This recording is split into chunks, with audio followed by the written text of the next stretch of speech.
Bible study, First Epistle to Timothy, introduction. Writer. The writer is St. Paul the Apostle, as indicated by the old lists of the holy books. It is also evident in the similarity of the style of the epistle with the usual style of writing of St. Paul. It is the first of the 3 pastoral epistles, which include guidance on service and shepherding the church. They include the first and second epistles to St. Timothy and the one epistle to Titus. Although the epistle to Philemon was addressed to a shepherd, it was also a personal letter discussing sentimental aspects, so it is considered personal more than pastoral. The recipient. The recipient was Timothy, who was the closest disciple to St. Paul. St. Paul converted Timothy when St. Paul visited Lystra, where Timothy lived.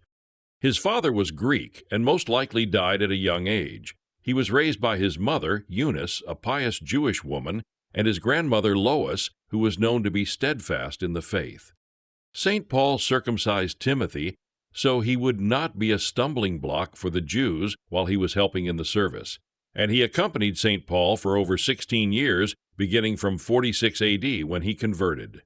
He served St. Paul during his first imprisonment in Rome. This is proven because his name appears at the beginning of many of his epistles. St. Paul also sent Timothy to check on the church in Corinth. 1 Corinthians 4:17. He was also captured and imprisoned. Hebrews 13:23. Paul ordained him a bishop and assigned him to the church of Ephesus. He was shy and had some health issues. Time of writing believed to be around 65 AD. Place of writing. The epistle was written in Greece. After St. Paul left Ephesus, the capital of Asia Minor, that is Turkey, he traveled to Macedonia, that is northern Greece, and wrote this epistle on the way there. Purpose and characteristics. After Paul visited Ephesus, he left Timothy there to shepherd the church. Thereafter, St. Paul traveled to Macedonia, and on the way he worried it would take too long, so he sent Timothy an epistle in which he continued his pastoral advice on how to manage the church. The epistle established some of the church orders during the time of the early church. One purpose of the letter was fighting heresies. It addressed mainly 2 heresies, Judaizers and Gnosticism. Judaizers.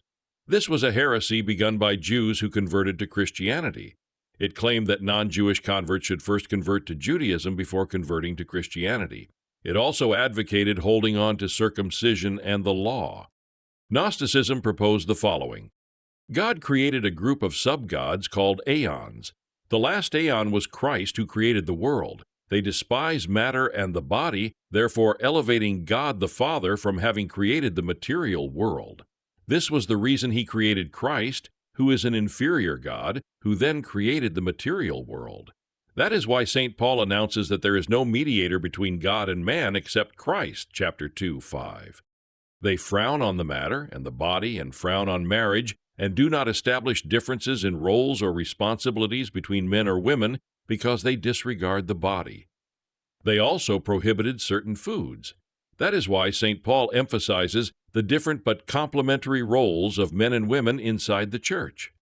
Gnostics believe that salvation happens only through a logical understanding of God the Father and Christ as a lesser God.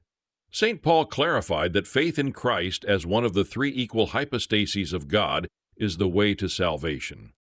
The epistle also lists the obligation of the shepherd and his responsibilities towards all the congregation of the church. The epistle discusses and regulates the interrelationships between church members in the early church. The epistle is similar to the one to Titus because it is also pastoral and was written around the same time. Section 1. The importance of the commandments and fighting heresies, chapter 1. 2. Worship obligations of the believers inside the church, chapter 2. 3. Pastoral duties of the different orders of shepherds, chapter 3. 4. Rejecting heresy and the duties of the shepherds towards it, chapter 4. 5. Relationships inside the church, chapter 5. 6. Relationships in the community, chapter 6. Please like this video and share it with others. Please subscribe so you can be notified every time we upload a video.